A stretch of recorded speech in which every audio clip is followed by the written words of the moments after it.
ఓం శ్రీమాత్రే నమః. నమస్కారం అండి. ఎలా ఉన్నారు? అందరూ బాగున్నారా? మీరందరూ ఆనందంగా సంతోషంగా ఉండాలని అమ్మవారిని ఎప్పుడూ కోరుకుంటూ ఉంటాను. ధాత్రితో లక్ష్మీప్రియ క్రియేషన్స్కి స్వాగతం. ఈ రోజు కూడా ఒక మంచి వీడియోతో వచ్చేసాను. కార్తీక మాసం 2వ రోజు శుద్ధ విధియ. ఈ రోజు నిషిద్ధాహారము, తరగబడిన వస్తువులు. ఈ రోజు చేయవలసిన దానాలు: కలవ పువ్వులు, ఉప్పు, నూనె, పూజించవలసిన దైవము బ్రహ్మ, జపించవలసిన మంత్రము ఓం గీష్పతియే విరంజియే స్వాహ. కలుగు ఫలితము మనస్థిమితము. ఈరోజు కార్తీక మాసములో 2వ అధ్యాయము సోమవార వ్రతము మహిమ. జనక, ఇంతవరకు నీవు కార్తీక మాసం నందు ఆచరించవలసిన విధి క్రమము మాత్రమే తెలుసుకున్నావు. కార్తీక మాసంలో సోమవార వ్రతమునకు ప్రత్యేకత గలదు కనుక సోమవార వ్రత విధానము, దాని మహిమను వివరిస్తాను. సావధానంగా వినుము. కార్తీక మాసంలో సోమవారం శివునికి అత్యంత ప్రీతికరమైన రోజు.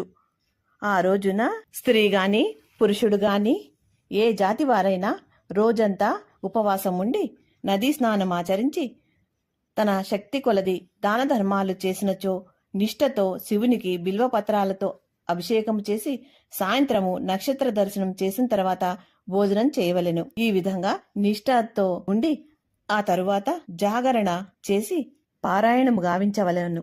తెల్లవారిన తరువాత నదికి వెళ్లి స్నానం ఆచరించి తిలదానము చేసి తమ శక్తి కొలది పేదలకు అన్నదానము చేయాలి. ఇలా చేయలేని వారు కనీసము 3 బ్రాహ్మణులకు తృప్తిగా భోజనము పెట్టి తాము భోజనము చేయవలెను. ఉండగలిగిన వారు సోమవారము నాడు 2 పూటల భోజనమును గాని పళ్ళు గాని ఏ విధమైన ఫలాలను గాని తీసుకోకుండా ఉండాలి. ఇలా కార్తీక మాసం నందు సోమవార వ్రతం చేసినచో పరమేశ్వరుడు కైలాస ప్రాప్తి కలిగించి శివ సాన్నిధ్యాన్ని చేర్చును. భర్త లేని వితంతువులు సోమవార వ్రతాన్ని ఆచరించి శివపూజ చేస్తే కైలాస ప్రాప్తి, విష్ణు పూజ చేస్తే వైకుంఠ ప్రాప్తి కలుగును. దీనికి ఉదాహరణగా ఒక కథ ఉన్నది. కుక్క కథ. దానిని నీకు తెలియజేసదను, శ్రద్ధగా వినుము. కార్తీక సోమవారము వ్రతం చేస్తే కలిగే ఫలితము కైలాస ప్రాప్తి. పూర్వకాలము కాశ్మీర దేశంలో ఒక బ్రాహ్మణుడు కలడు. అతను పౌరోహిత్యము వృత్తిగా చేసుకొని తన కుటుంబమును పోషించుచున్నాడు. అతనికి చాలా కాలానికి ఒక కుమార్తె కలిగెను. ఆమె పేరు స్వాతంత్ర మిస్టరీ అని పిలిచెదరు. తండ్రి ఆమెకు సౌరాష్ట్ర దేశీయుడగు మిత్రశర్మను సద్బ్రాహ్మణునికిచ్చి పెళ్లి చేసెను. ఆ బ్రాహ్మణ యువకుడు 4 వేదాలు శాస్త్రములు అభ్యసించిన వాడై సదాచారపరుడై అతడు భూతదయ కలిగినవాడు, నిత్య సత్యవాది. నిరంతరము భగవన్నామ స్మరణ చేయుటచే లోకులు లెల్లరూ అతడిని అపర బ్రహ్మకునిగా పిలిచేవారు. ఇంతటి ఉత్తమ పురుషుని భార్యగు మిస్టూరి యవ్వన గర్వముతో కన్ను మిన్ను గానక పెద్దలని దూషించుచు, అత్తమామలని తిట్టుచు, కొట్టుచు, రక్కుచు, పరుష పదాలను వాడుచు, పరపురుషుల సాంగత్యం కలదై వ్యభిచారము చేయుచు, తమ ప్రియులిచ్చిన తినుబండారాలని, పువ్వులని, బట్టలని ధరించుచు, దుస్తులని ధరించుచు దుష్టురాలిగా తిరుగాడుచు ఉన్నది. వంశమునకు అప్రతిష్ట కలిగించుతున్నది అని అత్తమామలు ఆమెను తమ ఇంటి నుండి వెడలగొట్టిరి. కాని శాంత స్వరూపుడైన ఆమె భర్త ఆమె అందు అభిమానము చేత ఆమె ఎంతటి నీచ కార్యము చేసినను చీపో అని చీత్కరించుకోకుండా ఆమెని విడవక ఆమెతోనే కాపురము చేయుచున్నాడు. కాని చుట్టుప్రక్కల వారు ఆ నిష్ఠూరి ప్రవర్తనను సహించక ఆమెకు కర్కస అనే ఎగతాళి పేరును పెట్టిరి. అది మొదలు అందరూ ఆమెను కర్కస అని పిలుచుండిరి. ఇట్లు కొంతకాలము తర్వాత ఆ కర్కస ఒక నాటి రాత్రి ఏకశయ్యపై నిద్రిస్తున్న భర్త గాఢ నిద్రలో ఉండగా మెల్లగా లేచి తాళి కట్టిన భర్త అన్న వివక్ష లేక దయాదాక్షిణ్యాలు గాని లేక ఒక పెద్ద బండరాయిని తెచ్చి అతని తలపై గట్టిగా కొట్టినది. వెంటనే అతడు చనిపోయెను. ఆ మృతదేహాన్ని ఎవరి సహాయం లేకుండా అతి రహస్యంగా దొడ్డిదారిన తీసుకొని పోయి ఊరి చివరన ఉన్న పాడుబడ్డ బావిలో పడవేసి పైన చెత్తా చెదారముతో నింపి ఏమీ తెలియని దానివలే ఇంటికి వచ్చెను. ఇక తనకు ఏ ఆటంకము లేదు అని విచ్చలవిడిగా తిరుగుచు తన సౌందర్యము చూపి ఎందరినో క్రీగంటనే వశపరుచుకొని వారి యొక్క వ్రతాన్ని భంగం చేసి నానా జాతి పురుషులతో రమించుచు వర్ణ సంక్రమరాలు అయ్యెను. అంతేకాక పడచు కన్యలని భర్తలతో కాపురం చేయుచున్న పడచులని తన మాటలతో చేరదీసి వారిని కూడా తన మంచి మాటలు చెప్పి పాడు చేసి వీటిల ద్వారా ధనార్జన చేస్తూ బ్రతుకుతున్నది. జనకరాజా, యవ్వనభింకము ఎంతో కాలము ఉండదు కదా, కాలము ఒక రీతిగా నడవదు కదా. క్రమక్రమంగా ఆమె యవ్వనం నశించినది. క్రమంగా దేహవర్ణములు బయలుదేరినవి. వాటి నుండి చీము, రక్తము కారడము, రసి కారడము ప్రారంభించెను. దానితోడు శరీరమంతా కుష్ఠవ్యాధి మొదలైనది. దుర్గంధము వెలువడుచున్నది ఆమె శరీరం నుంచి. శరీర పటుత్వము నశించి కురూపి అయి భయంకరమైన అది అయి కుష్ఠవ్యాధిగ్రస్తురాలై అనేక రకాల వ్యాధులతో బాధపడుచున్నది.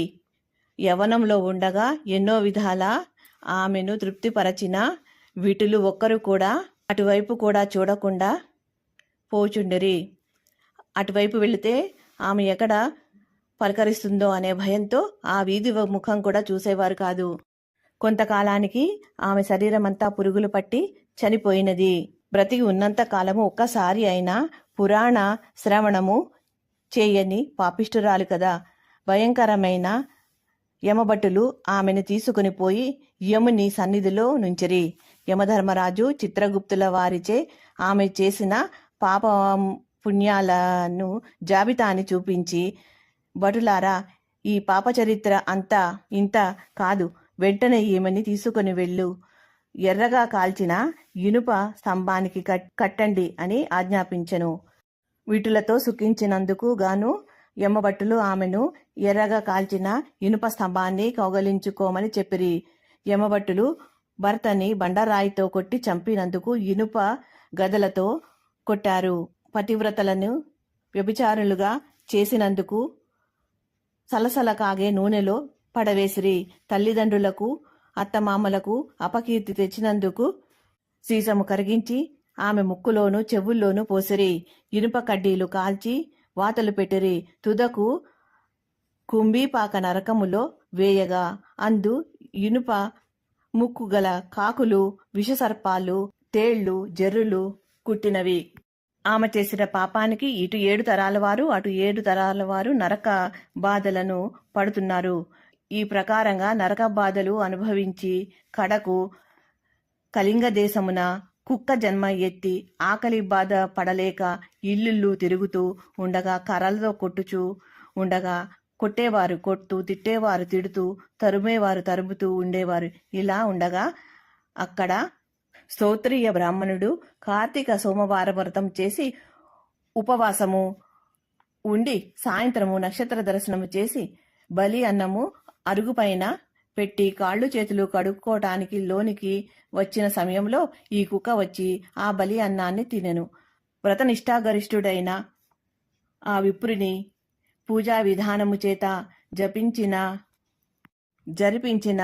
బలి అన్నాన్ని తినుట చేత, పూజా విధానము చేత జరిపించిన బలి అన్నము తినుట చేత, ఆ రోజు కార్తీక సోమవారము అగుట చేతను, కుక్క ఆ రోజంతా ఏమీ తినకుండా ఉండటం చేతను, శివపూజ పవిత్ర స్నానము అయిన ఆ ఇంట దొరికిన ఆ ప్రసాదము తినటం వలనను ఆ శునకానికి జన్మాంతర జ్ఞానము ఉద్భవించెను. వెంటనే ఆ కుక్క విప్రకులోత్తమ నన్ను కాపాడుము అని వేడుకొనెను. ఆ మాటలని ఆలకించిన బ్రాహ్మణుడు బయటకు వచ్చి చూడగా కుక్క తప్ప ఎవ్వరూ కనబడలేదు. లోపలికి వెళ్ళిపోయాడు. మరలా రక్షింపుము రక్షింపుము అని కేకలు వినబడెను. మరలా బయటకు వచ్చి చూడగా ఎవరు నీవు అని నీ వృత్తాంతం ఏమిటని ప్రశ్నించగా అప్పుడు ఆ శునకము, మహానుభావ, ఈ పుట్టుకకు వెనుకగా 15 జన్మల ముందు విప్రకులములో జన్మించిన వనితను నేను. వ్యభిచరిస్తూ అగ్నిసాక్షిగా చేసుకున్న భర్తని చంపి వృద్ధాప్యంలో కుష్టి రోగంతో తనువు చాలించాను. తరువాత యమదూతల వలన యమలోకంలో బాధలను అనుభవించి పూర్వీకుల పుణ్యఫలం వలన ఈ జన్మలో కుక్కనైతిని. ఈరోజు మీరు కార్తీక సోమవార వ్రతము చేసి బయట ఉంచిన బలి అన్నాన్ని తినటం వలన నాకు జ్ఞానోదయము కలిగెను.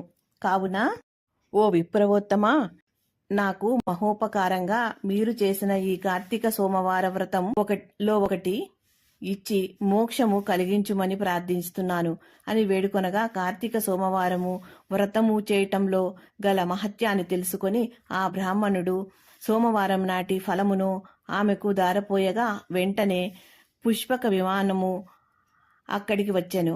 ఆమె అందరికీ వందనము చేసి అక్కడి వారందరూ చూస్తుండగానే రథంలో ఎక్కి శివ సాన్నిధ్యానికి ఏగెను.